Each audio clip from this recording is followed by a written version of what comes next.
Okay guys, good morning. चलो आगे बढ़ते हैं। एक नया हेडिंग दो, cost of living index using Laspeyres price index. Heading देंगे आप, cost of living index using Laspeyres price index. इसको बोलोगे आप CLI, cost of living index using Laspeyres price index. Example लिखो, compute the cost of living index for 1997 taking 1996 as base from the following data। तो आपको अगर exam में question पूछा जाए कि आपको क्या कैलकुलेट करना है, कॉस्ट ऑफ लिविंग इंडेक्स, ऐसा बोलेंगे नहीं वो क्लियरली कि लैस्पेरेस प्राइस इंडेक्स कैलकुलेट करो। वो वर्ड क्या यूज करेंगे, कॉस्ट ऑफ लिविंग इंडेक्स। जैसे कि मैंने पीछे डिस्कस किया था कि भाई महंगाई कितनी बड़ी है, ये अगर वेटेड फॉर्मूले से निकालना है तो दो लोगों के फॉर्मूले रिलेवेंट है, एक लैस्पेरेस का और एक पास्चेस का। लैस्पेरेस किसको इंपॉर्टेंस देता है, बेस ईयर की क्वांटिटी को, और पास्चेस किसको इंपॉर्टेंस देता है, करंट ईयर की क्वांटिटी को। तो ज्यादातर गवर्नमेंट किसको ज्यादा टूल देती है, किसको ज्यादा फॉलो करती है, लैस्पेरेस को, क्योंकि उसके फॉर्मूले से कॉस्ट ऑफ लिविंग इंडेक्स हमेशा कम आता है तो महंगाई ज्यादा दिखती नहीं है। तो आइडियली इंडिया में आज भी अगर कॉस्ट ऑफ लिविंग इंडेक्स निकालना है गवर्नमेंट ऑफ इंडिया को, तो हम किसका फॉर्मूला यूज करते हैं, लैस्पेरेस का। तो वही क्वेश्चन है, क्वेश्चन में लैस्पेरेस का नाम कहीं यूज नहीं किया है। क्वेश्चन कहता है कि क्या कैलकुलेट करो, कॉस्ट ऑफ लिविंग इंडेक्स। तो आओ फिर solution. To find the cost of living index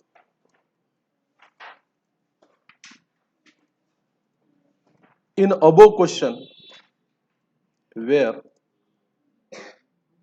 prices of base year and current year are given along with the quantity of base year, we shall use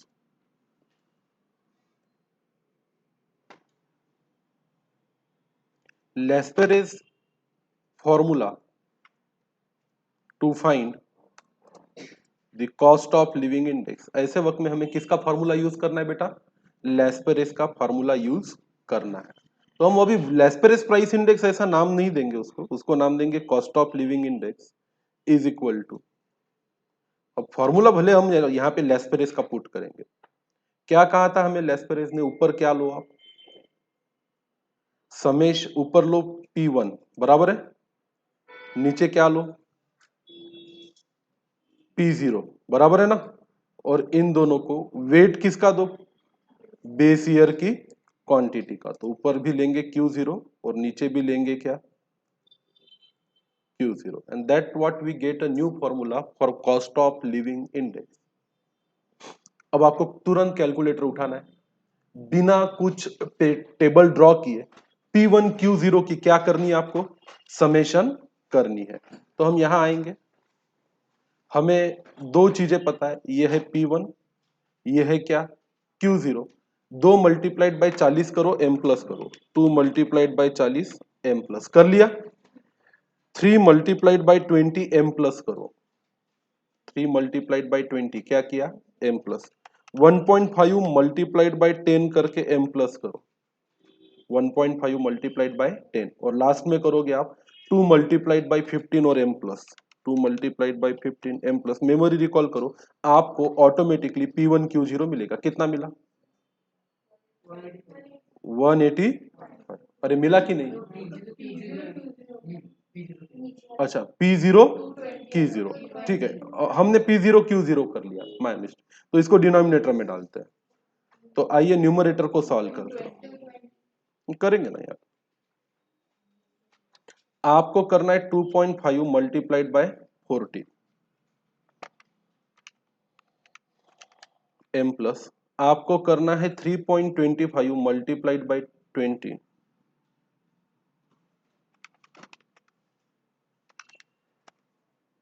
आपको करना है 1.75 multiplied by 10 m plus कर देना, और आपको करना है 2.5 multiplied by 15, और आप इसका मेमोरी रिकॉल करोगे तो क्या आएगा आपको 220। अरे हाँ कि ना, तो ये बन गया आपका बिना टेबल बनाए आंसर। मल्टीप्लाई करो इसको कितने से, 100 से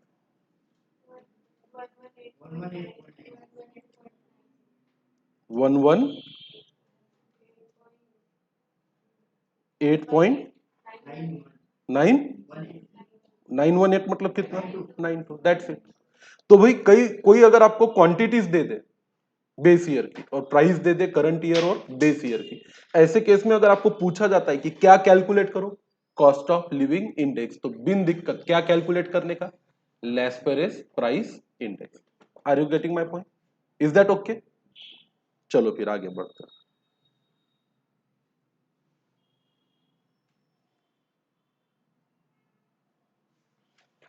अगला क्वेश्चन है, आप हेडिंग देंगे cost of living index when weights and index number is given.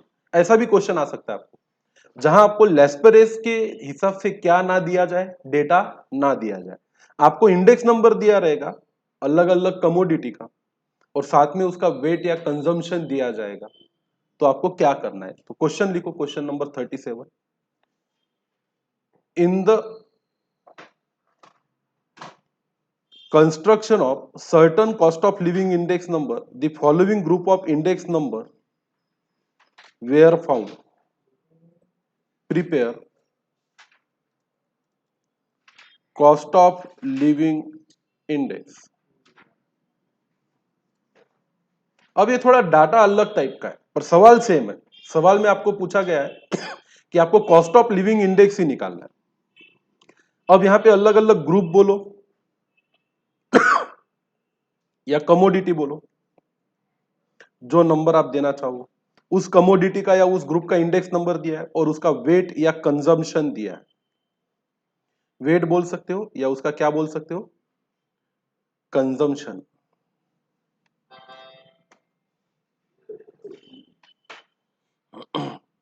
Index number को अपन आई बोलेंगे दिए हुए, वेट या कंजम्पशन को अपन डब्ल्यू बोलेंगे।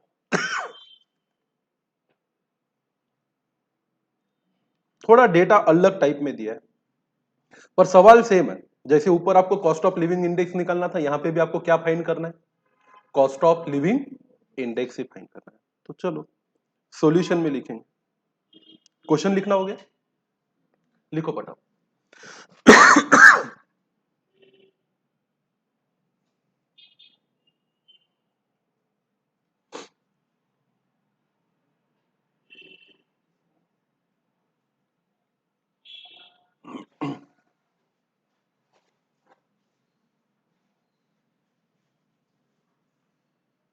डन, लिखो यहां पे, when index numbers for different commodities or groups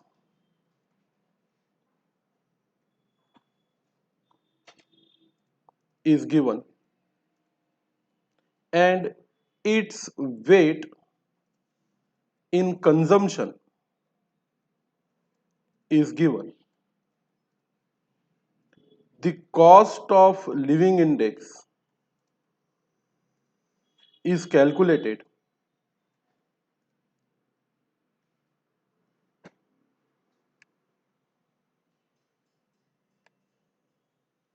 using following formula।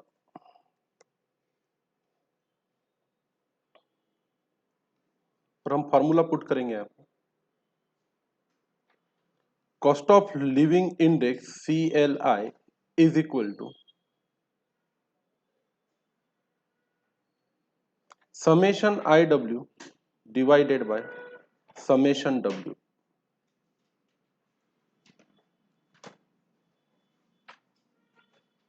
हम फॉर्मूला यूज करेंगे summation IW divided by summation W। तो कैलकुलेटर उठाना है आपको बिना कोई टेबल वेबल बनाए। आपको I पता है और W पता है, आप I मल्टीप्लाइड बाय W करो, उसका समेशन लो, मतलब आप करोगे 352 multiplied by 48 M plus 200 multiplied by 10 M plus 230 multiplied by 8 M plus 160 multiplied by 12 M plus 190 multiplied by 155 M plus, और आप मेमोरी रिकॉल करो तो मिलेगा, कितना मिला बेटा, कितना 52,106 डिवाइड करोगे आप इससे वेट के सम से, तो वेट का सम है 48 प्लस 10 प्लस 8 प्लस 12 प्लस 155 कितना आता बेटा 233 और ये डिवीजन करो आप 52,106 डिवाइडेड बाय 233 आपको मिलेगा 223.63 और ये है इसका cost of living index. Got my point.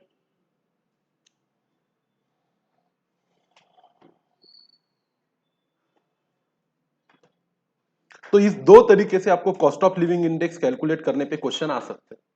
क्या क्या दिया रह सकता है, प्राइस दिए रह सकते हैं करंट ईयर के और बेस ईयर के, और क्वांटिटी दी रही कि कौन सी ईयर की, बेस ईयर की। हो सकता है कभी सिर्फ क्वांटिटी दी रही और मेंशन ही ना किया हो कि ये क्वांटिटी कौन सी ईयर की है। ऐसे केस में आपको उसी क्वांटिटी को वेट बनाकर लेस्पेरेस का फॉर्मूला लगाकर क्या कैलकुलेट करना है, कॉस्ट ऑफ लिविंग इंडेक्स। या फिर अलग तरीके से आपको अलग अलग आइटम्स के इंडेक्स नंबर और उसका वेट दिया हो सकता है। जैसे फूड के कई सालों के प्राइसेस को लेके हमने फूड का एक इंडेक्स नंबर ऑलरेडी बना के रखा। मतलब फ्रूट की प्राइस अगर फूड की प्राइस अगर बेस ईयर में 100 थी तो करंट ईयर में कितनी हो गई 352। लाइटिंग, फूड एंड लाइटिंग नहीं चाहिए यहाँ पे, सिर्फ लाइटिंग चाहिए। अगर बिजली का बिल बेस ईयर में 100 आता था तो करंट ईयर में कितना आता है 200। कपड़ों पे अगर बेस ईयर में खर्चा 100 होता था तो करंट ईयर में कितना होता है 230। हाउस रेंट अगर करंट ईयर में 100 रुपए का देना पड़ता था तो बेस ईयर में 100 का देना पड़ता था तो करंट ईयर में कितना 160 का। और मिसलेनियस एक्सपेंसेस बाकी के खर्चे अगर बेस ईयर में 100 होते थे तो करंट ईयर में कितना होता है 190। एक नॉर्मल हाउस होल्ड के कंजम्पशन में जहां वेट फूड का 48 है, लाइट का 10 है, क्लोथिंग का 8 है, हाउस रेंट का 12 है और मिसलेनियस का 15 है, तो आपको उसके वेट्स भी दिए गए। और अब आपको अभी फॉर्मूला यूज करना है summation I W divided by summation W, तो आपको मिलेगा कॉस्ट ऑफ लिविंग इंडेक्स। मतलब बेस ईयर में सब खर्चों को मिला के जहां 100 रुपए लगते थे, आज करंट ईयर में उन खर्चों को पूरा करने के लिए कितने रुपए लगते हैं 223.63। Are you getting my point. और इसको बोला जाता है क्या, कॉस्ट ऑफ लिविंग इंडेक्स। यहां तक क्लियर है। आइए अभी अगला हेडिंग दीजिए, real wages that is deflating the index number.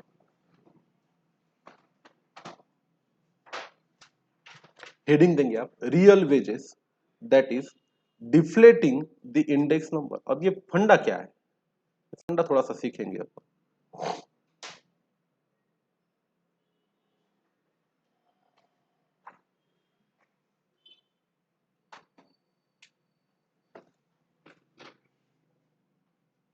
अब चलो मैं आपको क्वेश्चन के साथ ही करवाता हूं तो शायद कॉन्सेप्ट और ज्यादा से अच्छे से समझ में आएगा आपको। पहले हम क्वेश्चन लिखेंगे फिर मैं कॉन्सेप्ट समझाऊंगा। फार्मूला वगैरह नहीं लिखोगे, फार्मूला वगैरह सब बाद में, पहले लिखोगे आप एक question. Suppose a business executive, मिला क्या क्वेश्चन सबको, ये क्वेश्चन लिखो, मैं कॉन्सेप्ट भी समझाता हूं और क्वेश्चन भी समझाता हूं। Suppose a business executive was earning ₹2050 in the base period, what should be his salary in the current period if his standard of living to be remain same. और आपको गिवन है समेशन डब्ल्यू और summation I W. Question लिखो as it is. Suppose a business executive was earning ₹2050 in the base period. What should be his salary in the current period if his standard of living to remain same? आपको गिवन है summation W और summation I W. Summation W है 25, summation I W है 3544 और आपको साथ में 4 ऑप्शंस भी दिए हुए हैं।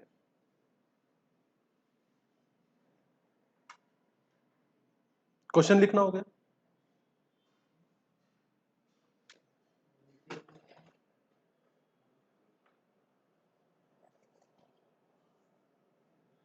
क्वेश्चन लिखना हो गया सबका पक्का। सुनो मेरी बात, ध्यान से देखो सॉल्यूशन क्या क्या गिवन है आपको। इंडेक्स फॉर बेस पीरियड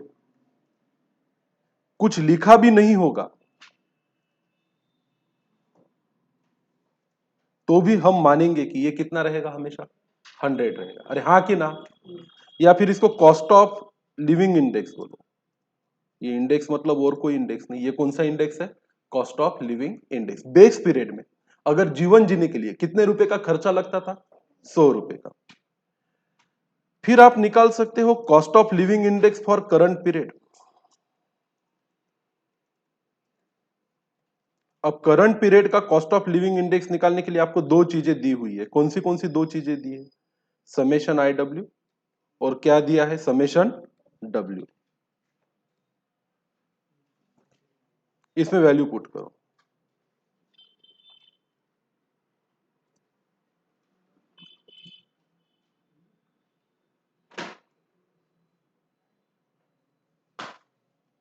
कितना बाय कितना करोगे? 3544 डिवाइडेड बाय कितना? 25 कितना आता है? 141.76। इसका मतलब क्या होता है? जहां बेस पीरियड में कॉस्ट ऑफ लिविंग इंडेक्स जीवन जीने के लिए कितने का खर्चा आता था? 100 रुपए का। तो वही cost of living index current period में बढ़ के कितना हो गया? 141.76। इट मींस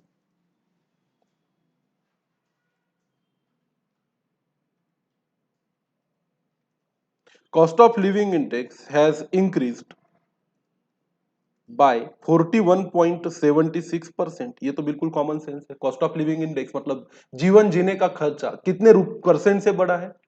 41.76 से बढ़ा है। अगर आप वैसा का वैसा ही जीवन जीना चाहते हो जैसा कि आप बेस पीरियड में जीते थे, तो अगर बेस पीरियड में आपको 2050 रुपए मिलते थे तो करंट पीरियड में कितने ज्यादा मिलने चाहिए? 41.76% पैसा ज्यादा मिलना चाहिए। अगर भाई जीवन जीने का खर्चा कितने परसेंट से बढ़ा है? 41.76% से बढ़ा है, तो आपकी सैलरी भी आइडियली उतने परसेंट से तो भी बढ़नी चाहिए, ताकि आप अपने कॉस्ट ऑफ लिविंग को क्या कर सको? स्टैंडर्ड ऑफ लिविंग को मेंटेन कर सको। आपके जीवन में सुधारना नहीं होगी। जैसा जीवन आप बेस पीरियड में जीते थे वैसा ही जीवन कौन से पीरियड में जियोगे? Current period. तो लिखो नीचे, hence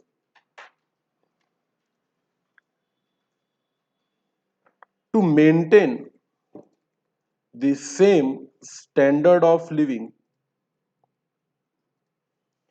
as of base period,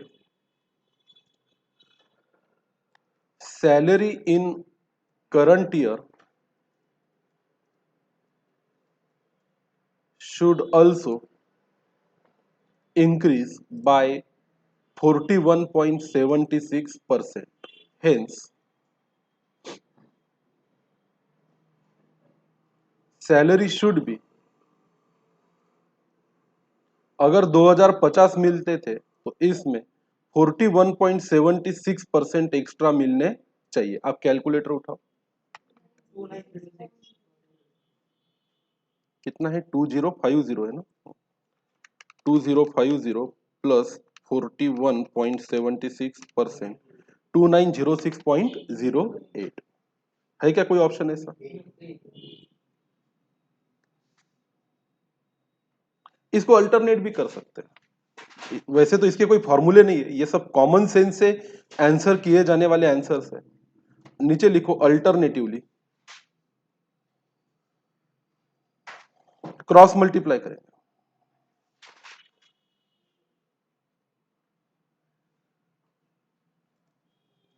base period, current period.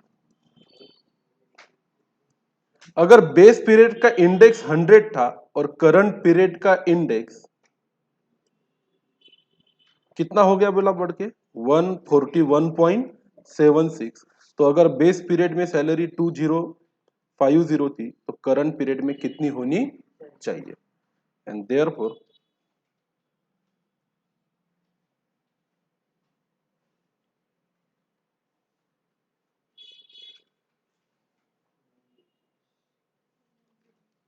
Salary in current period should be equals to, कितना मल्टीप्लाइड बाय कितना करोगे? 141.76 इंटू 2050 डिवाइडेड बाय कितना 100।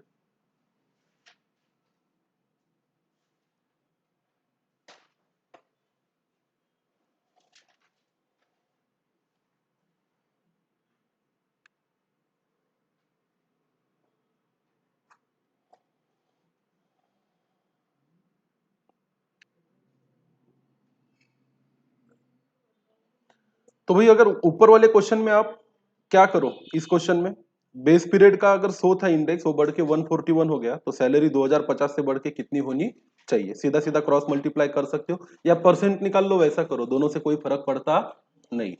अगला है 39, तो लिखो इसका सोल्यूशन लिखो। क्वेश्चन क्या कहता है देखो, क्वेश्चन कहता है वर्कर अर्न ₹900 पर मंथ है, 900 क्या है पर month in 1990. Cost of living index increased by 70% between 1990 and 1993. How much extra income should the worker have earned in 1993? और इसके बाद आप लगा दो क्वेश्चन मार्क, लिखो फिर solution. Annual salary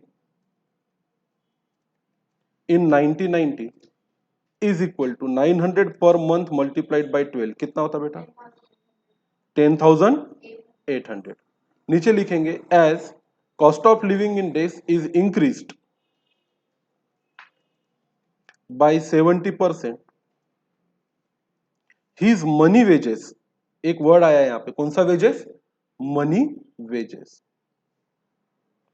should also increase by 70% to maintain same standard of living. अगर standard of living उतना ही मेंटेन करना है, hence his annual salary should increase by 10,800 multiplied by 70%, कितना आता बेटा 7,560। या तो आप क्रॉस मल्टीप्लाई करो, 100 का 170 हो गया, तो 10,500 का 800 का कितना होना चाहिए, इतना होना चाहिए, या फिर 100 पे 70 बढ़ा तो 10,500 पे कितना बढ़ना चाहिए, जैसे भी आपको ठीक लगे, कॉमन सेंस से जवाब देने, इसके कोई फॉर्मूले वगैरह ज्यादा रटने की जरूरत नहीं है। बराबर है। अब लिखो meaning of money wages, heading दो मीनिंग ऑफ मनी वेजेस, बस एक ही लाइन लिखना है। Money wage means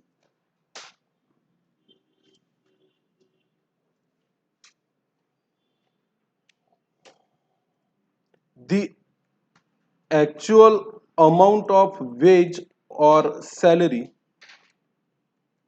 received by a person in a particular year। जो भी आपको एक्चुअल अमाउंट ऑफ वेज या सैलरी मिलती है पर्टिकुलर ईयर में, उसको आप क्या बोलते हो? Money wages.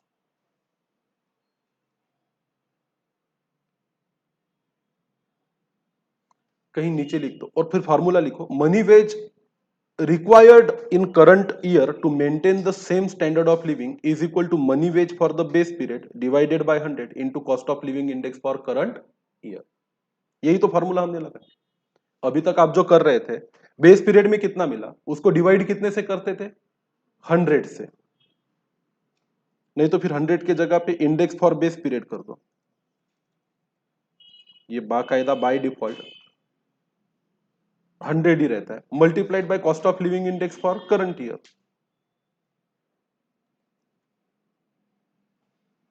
ये दोनों क्वेश्चन में आपने वही किया ना, बेस ईयर की वेजेस को cost of living index for base period से डिवाइड किया और cost of living index for current period से क्या किया? मल्टीप्लाई किया।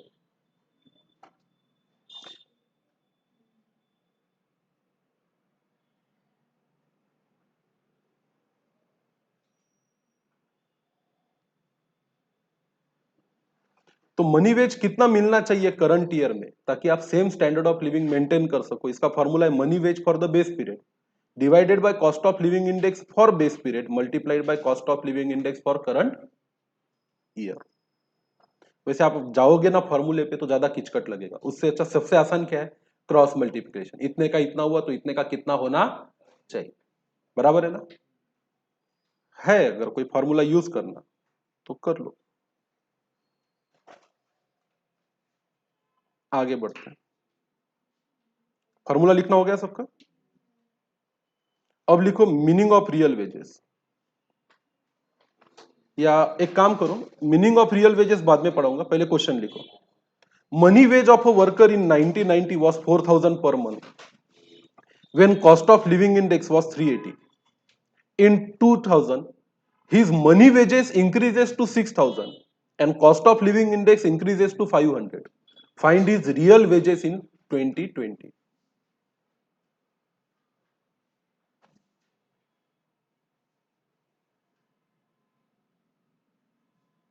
The money wage of a worker in 1990 was rupees 4,000 when cost of living index was 380. In 2000 his money wage increases to 6,000. उसकी पगार तो बढ़ गई, जहां उसको 4,000 मिलते थे उसकी जगह उसको कितने मिलने लगे, 6,000। But cost of living index भी बढ़ा, जो 380 था वो बढ़ के कितना हो गया, 500 हो गया। How much money wages the worker should have earned in 2000 to maintain his standard of living. कितना मनी वेजेस उसने 2000 में कमाना चाहिए था ताकि वो उसका स्टैंडर्ड ऑफ लिविंग मेंटेन कर सके। Also find his real wages in 2020। इसका एक पार्ट का आंसर आप दे सकते हो, सेकंड पार्ट का आंसर कैसे देना ये मैं बताऊंगा आपको। क्वेश्चन लिख लो पहले।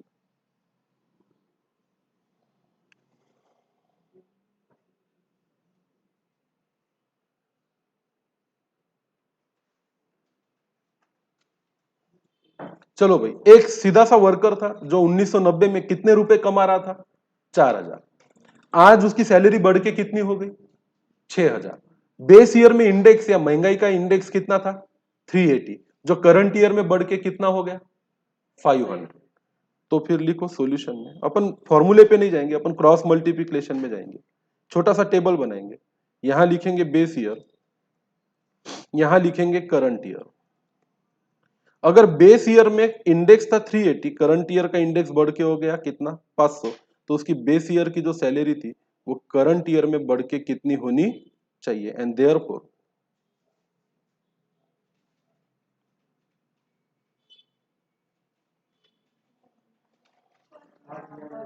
Money wage in current year is equal to 4,000 multiplied by कितना बेटा, 500। क्या बोला,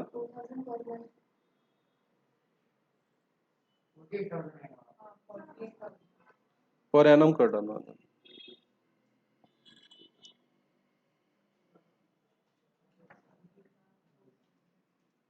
पर एनम कर डालना।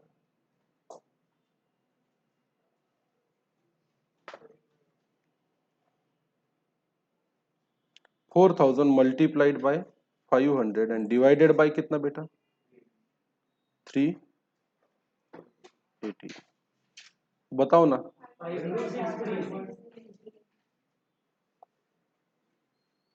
इतना पैसा उसको मिलना चाहिए था, कितना, 5 पॉइंट।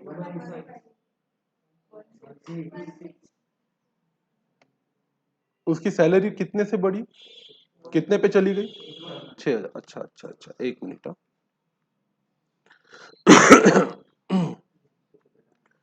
ओके 380 है ना, 380, 500 माइनस 380 डिवाइडेड बाई 380%।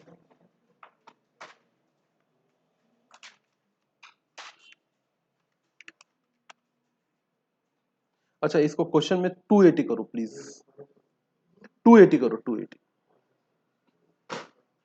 380 नहीं, कितना करेंगे आप लोग? 280। बोलो कितना था? 7,142.85। तो उसकी सैलरी कितनी होनी चाहिए थी? 7,442 रुपए। ये है इसकी required money wage in current year. Current year कौन सा है? 2000। इतना उसको पगार मिलना चाहिए था। मिल कितना रहा है बेटा? 6,000। तो बताओ उसका पगार सही मायने में बढ़ा कि घटा? तो उसका स्टैंडर्ड बढ़ेगा कि घटेगा? घटेगा। चलो सेकंड पार्ट। ये था पार्ट 1 का आंसर। ये करना बड़ा आसान था। अब आपको निकालना है कि उसके रियल वेजेस कितने हैं। उसके हाथ में पैसे आ कितने रहे? 6,000। पर वो जीवन वैसा नहीं जी रहा जैसा 6,000 के लायक जीना चाहिए। तो हम ये बोलेंगे real wages is equal to, formula लिखो,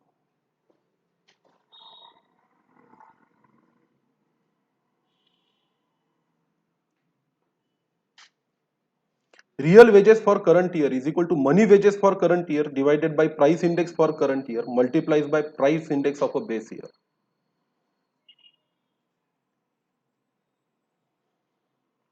भले उसके हाथ में 6,000 आ रहे पर वो अपना जीवन अच्छे से नहीं जी पा रहा। आने कितने चाहिए थे उसके हाथ में? 7,142 रुपए 85 पैसे। क्योंकि जिस हिसाब से महंगाई बढ़ी है उस हिसाब से उसका क्या नहीं बढ़ा? सैलरी नहीं बढ़ी। तो उसका स्टैंडर्ड बढ़ेगा नहीं बल्कि स्टैंडर्ड घटेगा। ये फॉर्मूला है रियल वेजेस का।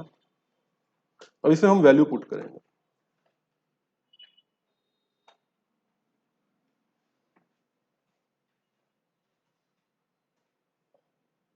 Therefore real wages for current year, money wages कितना मिल रहा है उसको करंट ईयर में? कितना मिल रहा है? 6,000। Price index for current year बढ़ के कितना पे चला गया? 500 पे। बेस ईयर का कितना था? 280। करो कितना था? 6,000 डिवाइडेड बाय 500 मल्टीप्लाइड बाय 280 कितना? 3360। मतलब उसकी 6,000 की कमाई कितने के बराबर है? 3,360 रुपए के ही बराबर है। सॉरी, हाँ उसके नहीं नहीं नहीं, 4,000 की नहीं। उसकी जो कमाई है कितनी रुपए की? 6,000 की। उसमें वो वैसा ही जीवन जी सकता है जो बेस पीरियड में 3,360 रुपए कमा के जी सकता था। तो भले उसकी मनी वेज बढ़ी है पर उसकी रियल वेज क्या हुई है? कम। तो वो कब सुखी था ज्यादा? जब 4,000 कमाता था तब, या जब 6,000 कमा रहा है तब? 4,000। क्योंकि आज के उसके 6,000 में वो उतने ही बराबर है जितने की 3,360 रुपए होते हैं। तो कुछ खास उसके जीवन में फर्क नहीं पड़ा। पगार थोड़ा सा बढ़ा पर महंगाई बहुत ज्यादा क्या हो चुकी है? बढ़ चुकी है। तो हम इस तरीके से अपने रियल वेज निकाल सकते हैं। तो लोग होते हैं ना जो जॉब करते हैं, बोलते हैं महंगाई बढ़ गई, क्या बढ़ा हमारा? पगार। फिर महंगाई ज्यादा ही बढ़ी और पगार उतना नहीं बढ़ा तो उनका जीवन जीना आसान होगा कि कठिन होगा? कठिन होगा। तो ऐसे केस में वो अपनी क्या निकाल सकता है? रियल वेज निकाल सकता है। कोई फायदा नहीं आज के तारीख में 6,000 कमा के। अगर आप पहले बेस पीरियड में 4,000 कमाते हो तो उसकी तुलना में आज आप कितने कमा रहे हो? सिर्फ 3,360। नीचे लिखो, इट मीन्स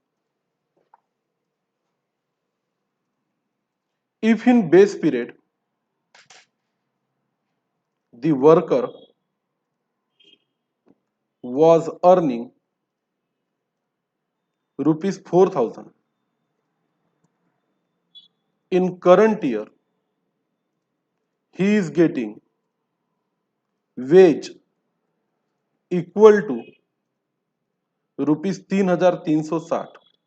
अगर वो बेस ईयर में 4,000 कमा रहा था तो करंट ईयर में वो जो अपने वेजेस कमा रहा है ये 3,360 है as compare to base period.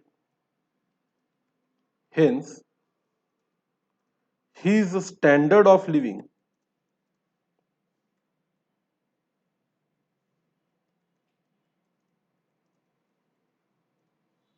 in current year will fall as compared to base year, despite of earning more money wages, ज्यादा पैसे कमाने के बावजूद भी उसका स्टैंडर्ड ऑफ लिविंग बढ़ेगा नहीं, बल्कि क्या होगा, घटेगा। तो ये पूछा जा सकता है आपको, क्या कैलकुलेट करो, रियल वेजेस कैलकुलेट करो। और तो कुछ है नहीं मेरे ख्याल से, इतने ही क्वेश्चन बनते हैं और इतने ही क्वेश्चन आपको पूछे जा सकते हैं। ये पूछा जा सकता है कि उसका स्टैंडर्ड ऑफ लिविंग घटा या बढ़ा, बराबर है। नीचे लिखो note.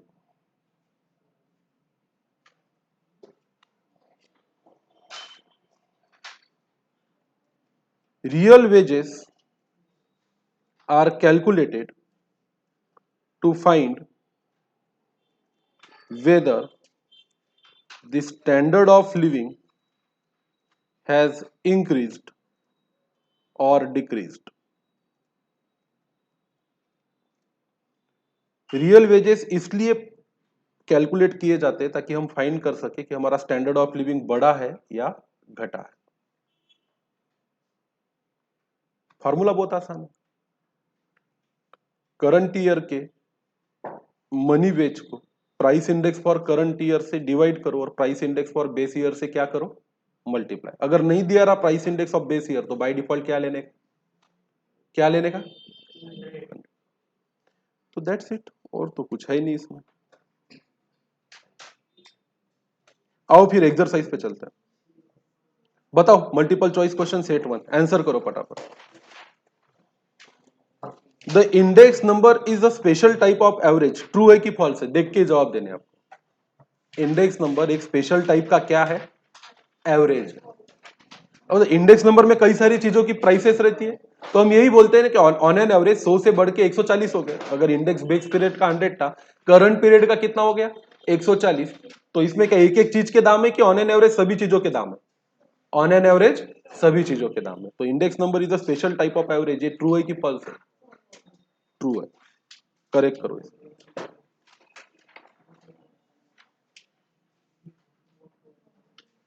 A series of numerical figures which shows the relative position is called, क्या बोलेंगे अपन, इंडेक्स नंबर की relative number, index number. Relate करना मतलब इंडेक्स नंबर कभी अकेला रहता क्या, नहीं, हम उसको रिलेट करते हैं करंट ईयर की प्राइस को बेस ईयर की या प्रीवियस ईयर की प्राइस के साथ। The best average for constructing an index number, ये सबसे अच्छा एवरेज कौन सा है, ये किसने बताया हमें, Fisher. We use the price index number to measure and compare prices, to measure prices, and none of this. To measure and compare prices. Index number for base period is always taken as 100. Fisher index number is based on,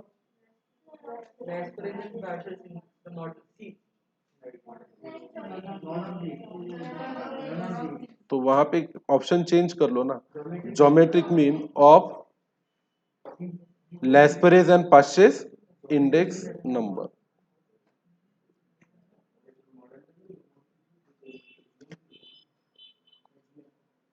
हाँ ठीक है, C भी हो सकता है, the model of Laspeyres and Paasche's index number. Actually ऐसा option में none of this से अच्छा है कि फिशर्स का इंडेक्स नंबर निकालने के लिए क्या यूज कर सकते हो आप,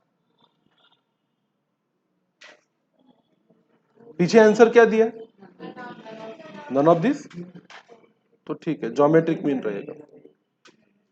index number is equal to, बोलो,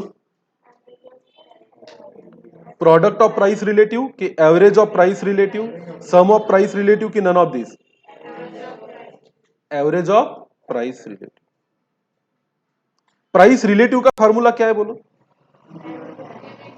price in given year divided by price in base year multiplied by क्या, 100। और लिंक रिलेटिव रहता तो price in a given year divided by price in a previous year multiplied by 100। The time reversal test कौन satisfy करता है,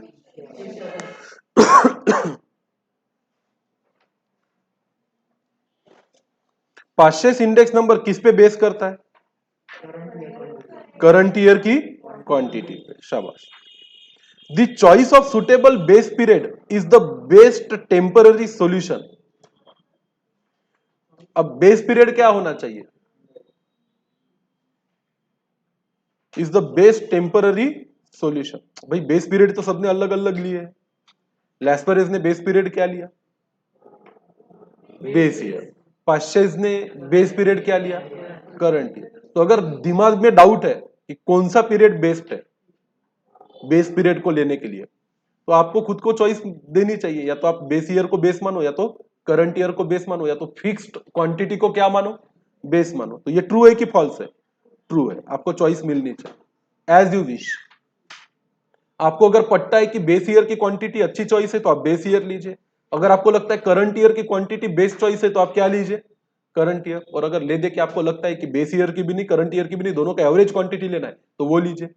अगर ऐसा भी नहीं तो आप फिक्स क्वांटिटी ले सकते हो जो ना तो बेस ईयर की है ना तो करंट ईयर की। Circular test is one of the test of, किसकी टेस्ट है ये? इंडेक्स नंबर की। कौन सेटिस्फाई करता है इसको? लेस्पेरिस भी नहीं करता, पाश्चेस भी नहीं करता, फिशर्स भी नहीं करता। Weightage average of price relative ये एक सेटिस्फाई करता है, और geometric mean of price relatives, weighted relatives, ये एक मेथड से सेटिस्फाई होता है। फैक्टर रिवर्सल टेस्ट को कौन सेटिस्फाई करता है? Simple aggregate of quantity is a type of quantity indices. Quantity का सिंपल एग्रीगेट कर लो, ऊपर समेशन Q1 नीचे समेशन Q0, इससे आपको क्या मिलेगा? Quantity index. Laspeyres formula does not obey, कौन सा फॉर्मूला ये सेटिस्फाई नहीं करता?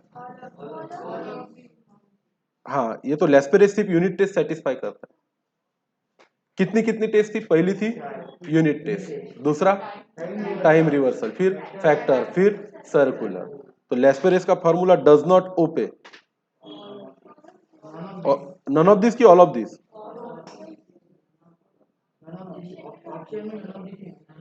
या ऑल ऑफ दिस कर दो,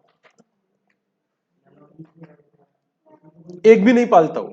लेस्पेरेस के फॉर्मूले से ना तो सर्कुलर टेस्ट सेटिस्फाई होती है, ना तो टाइम रिवर्सल, ना तो factor reversal. A factor reversal test is satisfied by, factor reversal test कौन सेटिस्फाई करता है? लेस्पेरेस तो नहीं करता, पाश्चेस भी नहीं करता, फिशर का ऑप्शन नहीं है। सिंपल एग्रीगेटिव इंडेक्स नंबर से होता है क्या? मैंने लिखा के दिया है, पन्ने पलटो अपने कॉपी में।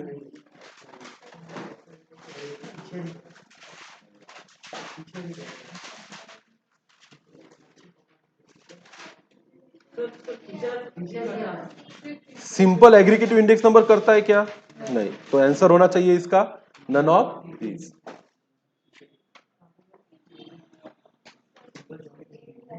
पीछे के आंसर गलत, मैं अभी जो करा रहा हूं वो सही है। P10 ये कौन से पीरियड का इंडेक्स है और कौन से पीरियड के लिए?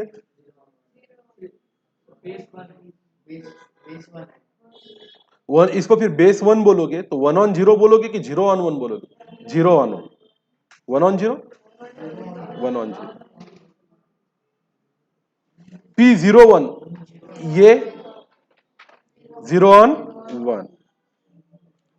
The test of shifting the base, इसको कौन सा बोले थे? देखो बेस 0 1 को 1 0 और 1 0 को 0 1 करो। नहीं नहीं नहीं नहीं नहीं नहीं, सर्कुलर में वहां पे लिखाया था मैंने, is also called circular test, बराबर लिखा हुआ है आपके इसमें। The test of shifting base is called as what, which test? Circular test. इसको याद रख लेना, ये क्वेश्चन आ सकता है। ए रेशो और an average of ratios express as a percentage is called as index number. Ratio और एवरेज ऑफ क्या? रेशो। सुनो मेरी बात, रेशो मतलब क्या? ऊपर P1 है, नीचे क्या है? P0। या एवरेज ऑफ रेशो मतलब summation IW divided by summation W। तो एक्चुअली ये सब करके आपने क्या निकाला जीवन में? इंडेक्स नंबर ही तो निकाला। सर्कुलर टेस्ट कौन सेटिस्फाई करता है? The number of test of adequacy कितनी है? 4। Fisher's ideal index number is geometric mean of Laspeyres and Paasche's. When the product of price index and quantity index is equal to the corresponding value index,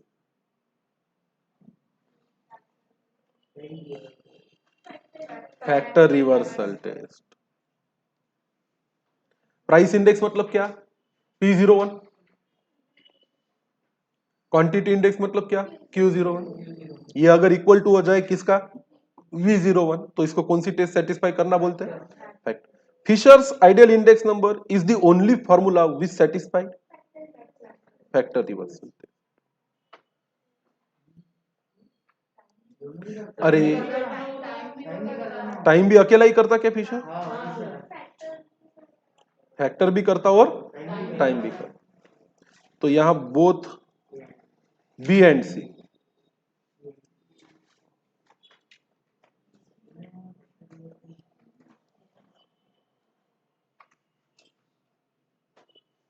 time reversal test represented symbolically कैसे दिया जाता है?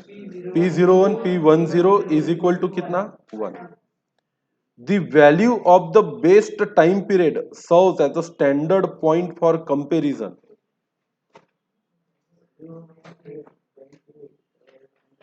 The value at the base time period serves the standard point of comparison. अब ऐसा कहना किसका था कि बेस पीरियड का जो वैल्यू है वो सबसे स्टैंडर्ड है लैस्परेस का।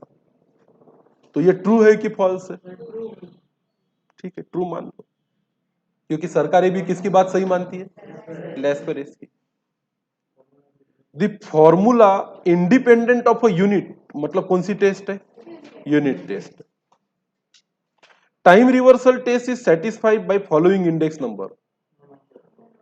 Simple arithmetic mean of price relative करता है क्या? नहीं, सिंपल ज्योमेट्रिक मीन वाला करता है ना, तो ये कोई करता है। तो इसका आंसर क्या है? None of this. The index number of prices at a place in 1998 is 355 with 1991 as a base. This means increase by कितना? 255। वो अगर 100 था तो वो बढ़ के 355 हो गया। मतलब इंक्रीज 355% का नहीं है, इंक्रीज कितने का है? 250। 100 का 140 हो गया, तो इसका मतलब 140% बढ़े ऐसा होता नहीं है। कितने परसेंट बढ़े? 40। तो 100 का अगर 355 हो गया तो 255 बढ़ा। ए शिफ्टेड प्राइस इंडेक्स का फार्मूला है original price multiplied by price index for year which has to be shifted multiplied by 100। ये ट्रू है कि फॉल्स है?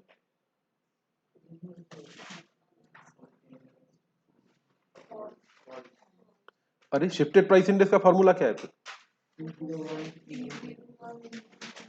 नहीं नहीं, अगर बेस को अपने को क्या करना है? शिफ्ट करना है। एक साल का इंडेक्स नंबर है, उसको शिफ्ट करके कौन से साल पे लेके जाना है? दूसरे साल पे। तो थोड़ा सा रॉ करके देखते हैं। आओ, एक इंडेक्स नंबर दिया था आपको 1990, 91, 92, 93, 94। इसका था 100, इसका था 120, इसका था 150, इसका था 160, इसका था 180। अब आपको बेस चेंज करके कहां लेके जाना है? 92 में मानो। तो आपने इसको कितना माना? 100। तो आप क्या बोल रहे हो? 150 का 100 हुआ, 150 का कितना हुआ? 100। तो 120 का कितना होना चाहिए? तो आप क्या निकालोगे इसका फॉर्मूला?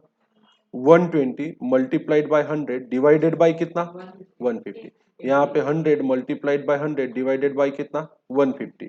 यहाँ पे 160 मल्टीप्लाइड बाय 100 डिवाइडेड बाय 150, और इसके लिए 180 मल्टीप्लाइड बाय 100 डिवाइडेड बाय 150। अब कर क्या रहे हो आप यहाँ पे टेक्निकली? ये ओरिजिनल प्राइस है। ये क्या है? Original price. मल्टीप्लाइड बाय क्या कर रहे हो? 100 डिवाइडेड बाय 150 क्या है?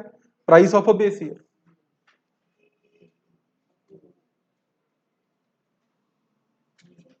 हाँ, जिस ईयर पे आपको बेस क्या करना है? शिफ्ट करना है। इस ईयर पे शिफ्ट करना है ना बेस आपको, तो फिर ये फार्मूला गलत नहीं है, ये फार्मूला बिल्कुल क्या है? सही। यही तो करते हो आप। इसलिए देखो, ये पूरे चैप्टर में फॉर्मूले ज्यादा इंपॉर्टेंट नहीं है। क्या इंपॉर्टेंट है? क्रॉस मल्टीप्लिकेशन की कॉन्सेप्ट। इतने का इतना हुआ तो इतने का कितना। नहीं तो ऐसे फॉर्मूले तो याद ही नहीं रख पाओगे आप, चाहे कितनी भी कोशिश कर लो। और पूरे चैप्टर में आपने देखा होगा क्रॉस मल्टीप्लिकेशन के सिवा कुछ नहीं, नाम ही नहीं। प्राइस रिलेटिव कैसे दिया जाता है रे?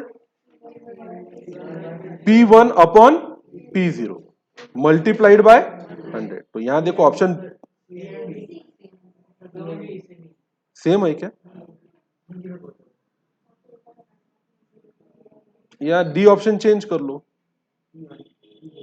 ऊपर P0 कर लो, नीचे P1 कर लो। अब ठीक है, ये प्रिंटिंग मिस्टेक नोट्स में रहेगी, पर एग्जाम में केयरफुली आपको क्या दिए जाएंगे क्वेश्चन। पर इंटू 100 वाला ऑप्शन पहले देखने का, नहीं तो फिर एकदम से एक्साइटेड होके ऑप्शन बी पे टिक कर दो, P1 अपॉन क्या P0। तो उससे सही ऑप्शन कौन सा, ऑप्शन सी है। The factor reversal test is represented symbolically, कैसा? Q01 इज इक्वल टू कितना, V01। ऑप्शन चेंज करो और उसको टिक करो। दो फैक्टर होते हैं इंडेक्स नंबर के, एक होता है प्राइस, एक होता है क्या, quantity. The test whether the index number due to Walsh is given by. अब ये वॉल्श का फॉर्मूला तो आपके सिलेबस में है ही नहीं, तो इसको क्या करो, इग्नोर कर दो, काट डालो।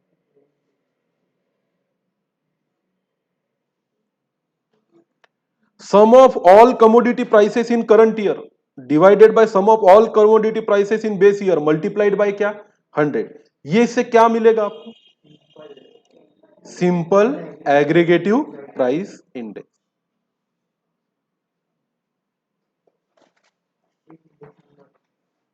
पाश्चेस इंडेक्स नंबर में ऊपर क्या है बेटा, P1, नीचे क्या है P0, और वेट किसका है, एक भी नहीं है। बी ऑप्शन को क्या करना पड़ता, नहीं नहीं नहीं, नहीं। सेम है, तो आप एक काम करो ना, बी ऑप्शन को Q1 कर लो।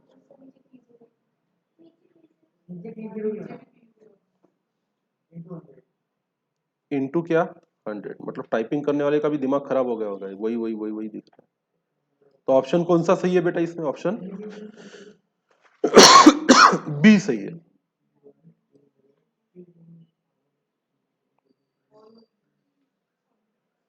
अगला क्वेश्चन देखो, the time reversal test is not satisfied bye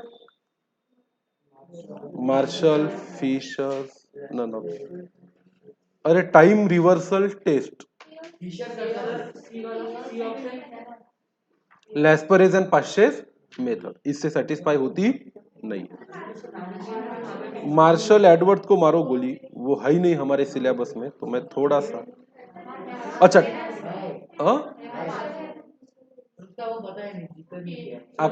आपके नए मॉड्यूल में है क्या, है क्या, तो एक बार चेक कर लेना, अगर सिलेबस थोड़ा सा चेंज हुआ है तो ठीक है। लैस्परेज पाश्चेस तो नहीं करता, इतना तो अपने को पता है, तो इसका सही आंसर क्या है, लैस्परेज एंड पाश्चेस। बाउले के इंडेक्स नंबर का छोड़ दो, बावला इंसान था। A cost of living index number are also used to find the real wages by the process of, ये देखो, deflating the index number. The chain index का फार्मूला क्या है, अच्छा चेन बनानी है तो फार्मूला क्या यूज करते हैं अपन, price of a current year divided by price of a previous year multiplied by 100। इसमें से कौन सा फार्मूला आएगा फिर, link relative of current year multiplied by chain index of previous year. अच्छा लिंक रिलेटिव और चेन इंडेक्स में फर्क क्या है फिर, सेम ही है ना, जिसको हम लिंक रिलेटिव बोलते हैं उसी को हम क्या बोलते हैं, चेन। तो ये ऑप्शंस गलत है, इस ऑप्शंस को अपन क्या करेंगे, सही करेंगे। तो बताओ, अगर आपको चेन इंडेक्स बनाना है और आपको दिया हुआ है क्या, प्राइस इंडेक्स, तो कौन सा फार्मूला यूज करते हो आप, डिवाइडेड बाय 100 वाला। अरे भाई अब देखो इधर बताता हूं मैं। तो सबसे पहले हमने ऐसा पढ़ा था, फिक्स बेस इंडेक्स ऐसा बनता है, कैसा, price of current year divided by price of क्या, बेस ईयर मल्टीप्लाइड बाय क्या, 100। उसके बाद चेन इंडेक्स या लिंक रिलेटिव, और फिक्स बेस इंडेक्स को आप प्राइस रिलेटिव बोलते हो, चेन बेस इंडेक्स को आप क्या बोलते हो, लिंक रिलेटिव। इसमें प्राइस कौन सी ईयर की रहती है, करंट ईयर की, डिवाइडेड बाय प्राइस क्या रहती है, प्रीवियस ईयर की, मल्टीप्लाइड बाय क्या करते हो, 100।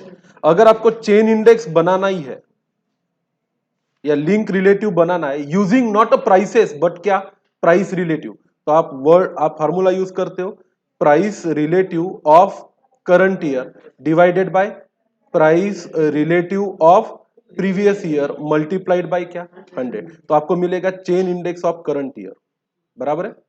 और अगर आपको ये बनाना है क्या, प्राइस रिलेटिव, किस चीज का फार्मूला पूछा है, चेन इंडेक्स, यही तो चेन इंडेक्स है, price relative of current year divided by price relative of previous year multiplied by 100। ये सब एक जैसे ही फार्मूले डाले हैं ना। ऑप्शन बी में एक काम कर लो,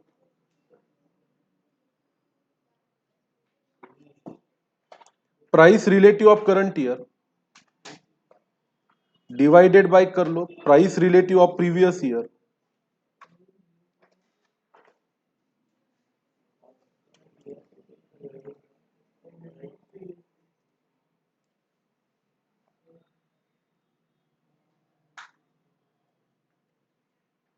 multiplied by 100।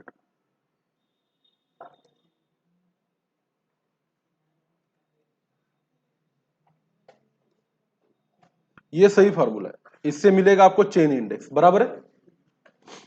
लेस्परेज method and Paasche's method do not satisfy, क्या नहीं करते दोनों सेटिस्फाई, तो यहां ऑप्शन चेंज कर दो, क्या बोथ बी एंड सी। ये करते रहो, काटपीट आपको करना पड़ेगा क्योंकि सर्कुलर टेस्ट कौन सेटिस्फाई करता है, simple geometric mean of price relative and weighted aggregative with fix base, ये दो ही फार्मूले हैं जो circular test, neither Laspeyres formula nor Paasche's formula satisfied time reversal and factor reversal. Purchasing power of money is,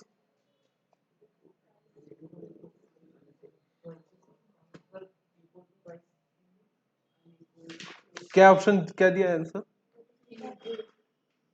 reciprocal of price index number, इसको भी mark कर लो, I will explain you later कभी इकोनॉमिक्स में, कौन सा topic, purchasing power of money.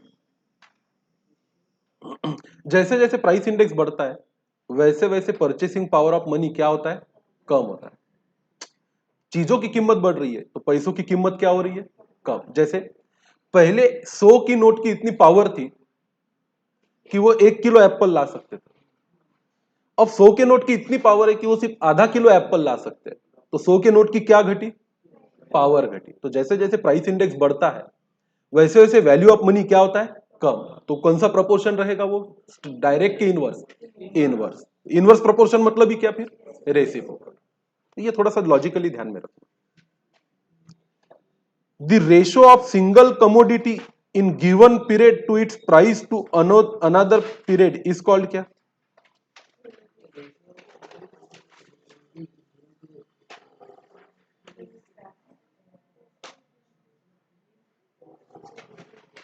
The ratio of the price of, ऐसा चाहिए question, single commodity in given period to its price in another period, मतलब in current of a single commodity in given period मतलब P1,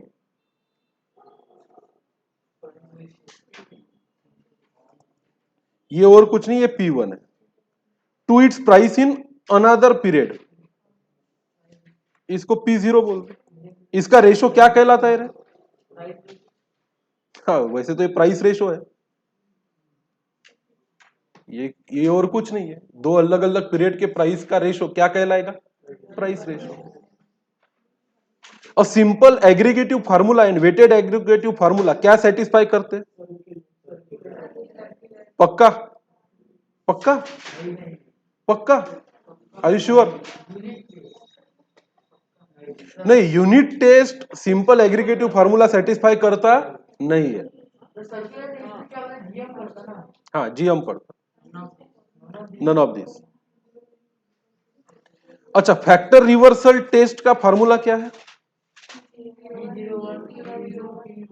हाँ तो P01 मतलब price index, Q01 मतलब quantity index. तो है क्या प्राइस इंडेक्स का कोई फार्मूला, ये देखो,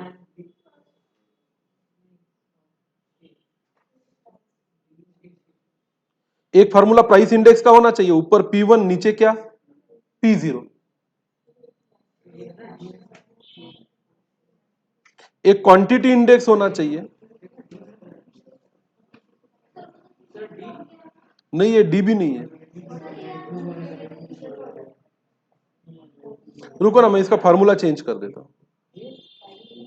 ये देखो, डी में ऊपर Q1 नीचे Q0 दिख रहा है, वेट P0 दिया है, तो आप यहां पे क्या कर लो,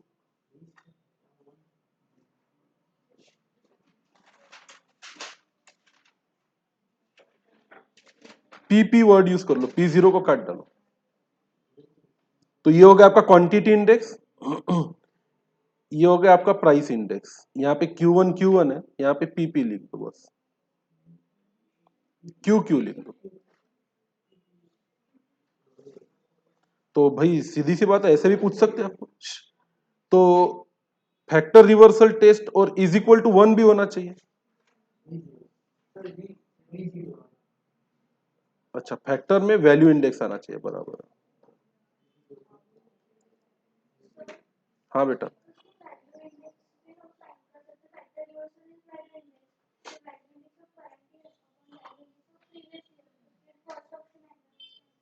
value index of,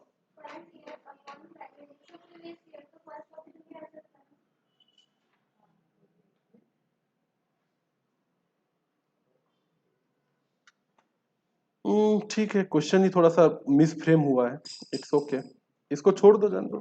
factor reversal test के ऑप्शंस चेंज कर देते हैं। क्या है फैक्टर रिवर्सल टेस्ट का option? Price index multiplied by क्या? Quantity index is equal to क्या? Value index. Price index multiplied by quantity index is equal to क्या? वैल्यू। तो पहला ऑप्शन है P01 Q01 is equal to V01, और ये भलते सलते रहने दो। तो इसका सही ऑप्शन कौन सा है? Option A. The value index कैसे बनाया जाता है रे? ऊपर P1 Q1, नीचे P0 Q0, अरे हाँ कि ना, और मल्टीप्लाइड बाय क्या? 100। ऑप्शन कौन सा सही है इसका? सी। सी ऑप्शन ज्यादा सही। The price relative for the year 2006 with reference to 2005 is 120. Explain percentage of price increase कितने परसेंट से बढ़ी? ओवर 2005 प्राइस, ये बराबर। Circular test is extension of, किसका एक्सटेंशन है ये? ये एक प्रकार से टाइम रिवर्सल टेस्ट का ही क्या है? एक्सटेंशन। टाइम रिवर्सल टेस्ट में दो पीरियड के टाइम P01 और P10, यहाँ पे 01, 12 और 02, तो उसी का आगे की कहानी है, और ज्यादा 3 टाइम पे लेके गए।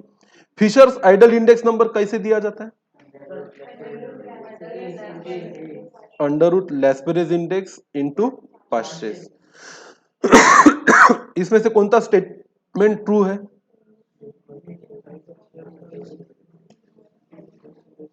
Index number is a special type of average, the choice of suitable base period is the best temporary solution, दोनों ही सही है।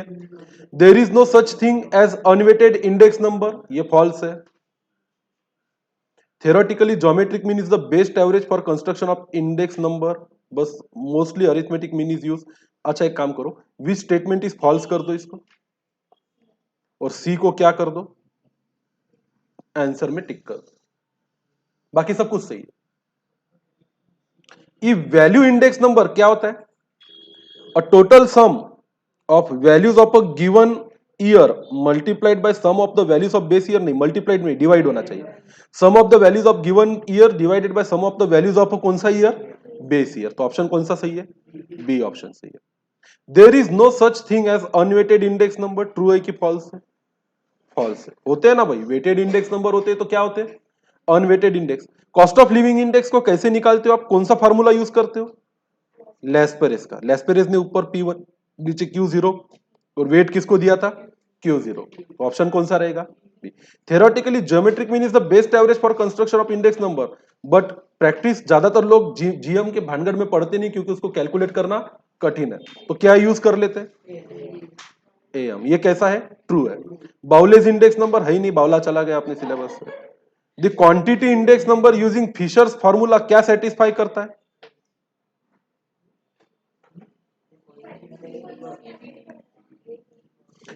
फैक्टर रिवर्सल टेस्ट भी करता है, सर्कुलर करता है, सर्कुलर नहीं करता, यूनिट टेस्ट करता है, बोथ ए एंड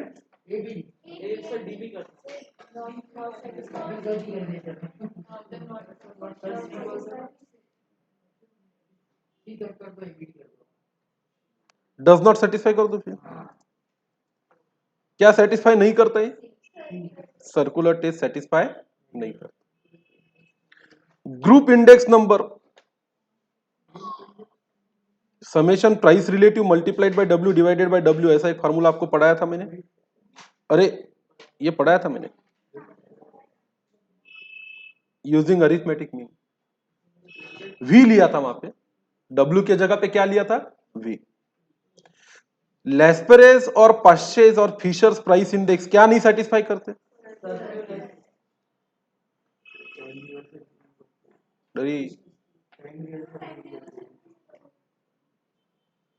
पर तीनों क्या नहीं करते, तीनों क्या नहीं करते sir,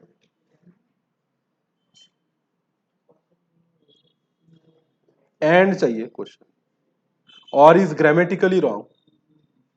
लेस्पेरेस and Paasche's and Fisher सब मिला के क्या नहीं सेटिस्फाई कर पाते, cost of living index CLI is always,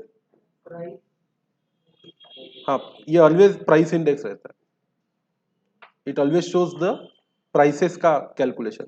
which of the statement is true, और वैसे भी ढेर सारे क्वेश्चन है, आप कर लो, I am not going to take it. कहीं पे आपको ढेर सारी मिस्टेक्स मिलेगी, पर्टिकुलरली किस में मिस्टेक्स मिलेगी बताओ क्या, वो ऑप्शंस में,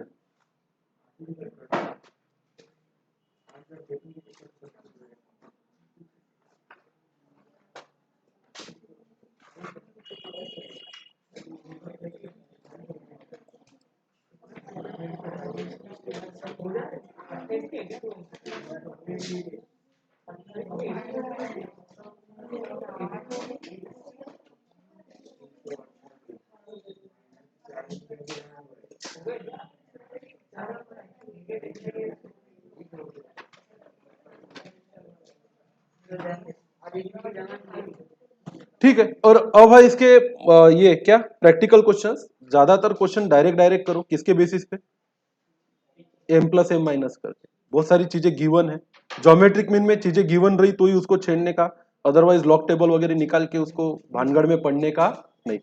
कहीं पे भी डाउट आए तो पूछो, इसमें बहुत इजी क्वेश्चन है न्यूमेरिकल्स, पर क्वेश्चन आते हैं एग्जाम में, कम से कम 40 में से 3 क्वेश्चन आप एक्सपेक्ट कर सकते हो। कौन से टॉपिक पे, इंडेक्स, एक थ्योरी और एटलीस्ट 2 प्रैक्टिकल, या 2 थ्योरी और एक प्रैक्टिकल, इस टाइप से आपका पेपर बनेगा। चलो